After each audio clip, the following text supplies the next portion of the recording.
Hey guys, what's up? I have spent this morning packaging up, parceling up all of the prizes that I'm giving away, and perhaps unsurprisingly, the biggest and heaviest of all those prizes, this is the F1 Fragrances press pack, is heading out to Matt Nunn in Seattle, in the US.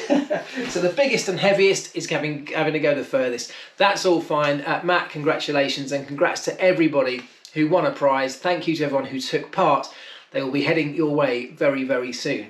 Now, today, there has been F1 driver news. You'll have seen it, I'm sure. It was the worst kept secret in Formula One anyway, but Yuki Tsunoda has been officially announced as an Tauri driver for 2021 and beyond. And there's a couple of interesting things around that. First of all, congratulations to him. I think it's a well-deserved appointment. He is seemingly the real deal. He is the guy that Red Bull have a huge amount of faith in, and that faith comes from the top. It comes from Helmut Marko, who runs the Red Bull Young Driver Programme, and from the outside at least, it feels like this is the guy that they have most faith in. You can look at that Red Bull Driver Programme and say, well, over the past few years, they've brought people into Formula One, but it hasn't really delivered. It hasn't delivered a Sebastian Vettel. It hasn't delivered another Max Verstappen, has it? Max was the last guy to really come on through that programme and deliver something that you would say is world-class and world championship worthy. They've been looking for the next Max Verstappen ever since, and have come up with a big series of blanks along the way, and that's to no disrespect to the likes of Alex Albon or Gasly or Kvyat, because they're all great drivers in their own right, but they haven't managed to make the Red Bull system work for them and deliver what Red Bull needed from them as drivers. So, Dr. Helmut Marko, a little bit like he did when he saw this immense potential in Max Verstappen at such a young age, has fast-tracked Yuki Tsunoda through the motorsport category system to get him up to Formula One. You know, Max Verstappen went karting, F3, F1. I mean, an incredibly rapid rise, because they knew he had potential. They wanted to get him into Formula One as quickly as possible. Max also knew that he had potential, as did his dad, the people around him, and they wanted him in Formula One as soon as possible. Red Bull were able to give him that opportunity. Well, Yuki Tsunoda hasn't quite followed the exact same route, but has definitely followed a similar trend in that Dr. Helmut Marko and the Red Bull programme have decided to not let him hang around for a couple of years in each category to build experience, to build into a title challenge. They've preferred to get him through a championship, whether he won it or not, and he's done incredibly well, let's make no mistake. Then they fast-track him, catapult him up to the next level. He did incredibly well in Formula 2 last year. He didn't win the championship, but he put on enough great performances, enough of a great showing to show Helmut Marko and those at Red Bull that he has potential enough to stand his ground within the pressured situation of Formula One. Because what happens when you fast-track people through the system like that, it comes with a huge amount of pressure, comes with a huge amount of expectation on this young kid's shoulders. And he's incredibly young, this guy. He's also tiny. I think he's just over 5 foot tall, which is perfect racing driver size, isn't he? Small, he's lightweight. Unlike a George Russell situation, he won't have to be compromised in terms of fitting into a Formula One chassis, for example. So he's got all of that on his side, but he's also very capable of handling this pressure. And he's done that very, very well. They've dropped him into situations, and you can either sink or swim in those situations as a racing driver, and he's swum. And he's swum very, very capably. And that's the thing that everybody sees, and that is why everybody's so excited about seeing Yuki Tsunoda get his opportunity next year. And I honestly believe that within Red Bull, they see him perhaps fast-tracking his way even through Tauri, like we've seen other drivers do, with a view to putting him alongside Max Verstappen in the main Red Bull racing team, so that they can mount a full championship assault, a full championship challenge, bring down the might of Mercedes. To do that, they need two very capable drivers. Alex Albon is a very capable driver, but he hasn't been able to deliver what Red Bull need inside that Red Bull car. Red Bull haven't been able to give Alex Albon the tools or the support that he needs to get the best out of himself. So for whatever reasons, it hasn't worked. So will it work with Yuki Tsunoda? Well, we don't know, of course, but what you can say is because of those little experiences in his very quick rise through the categories where pressure's been piled on him. He's had no chance to build up to it. He's been dropped into a situation and he's delivered. That's all you can look for. Those little moments are what Red Bull have been looking at. They've been looking at the data.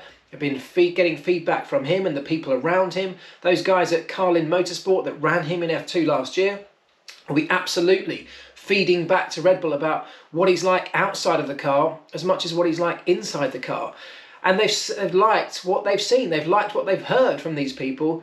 And now he's got the gig. So I'm really pleased for him. I'm really excited to see what he does in the car, because ultimately that's what we all want to see, is we want to see the best drivers in the best cars competing against each other. So I think that's something that's very exciting about 2021 and of course beyond. But then on top of all of that, there's a flip side to this whole story. Now, I've actually just been for the last hour on an online seminar with Mark Webber talking about life after motor racing for drivers. One of the elements that he was talking about was what happens to a driver once they, or not even a driver, just a sportsman, a top sportsman, what happens to them when they fall out of the limelight, when they eventually end their career. Whether that's because they've had a long career and come to the end of it like he did, or whether your career gets cut short through something like injury or just from being dropped from a program that you've spent your life dedicating yourself to getting accepted within.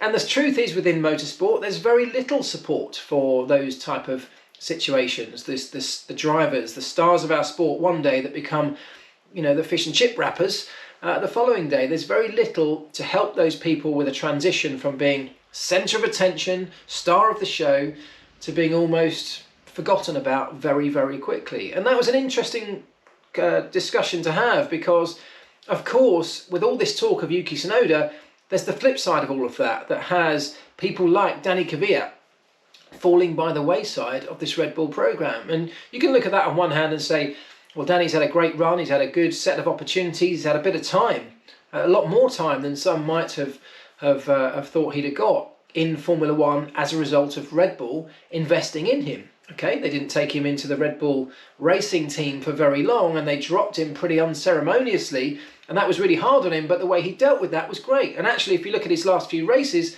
Danny Kvyat has been on fire. He's actually put in some stellar performances this year, which will stand him in good stead for something else beyond Formula One.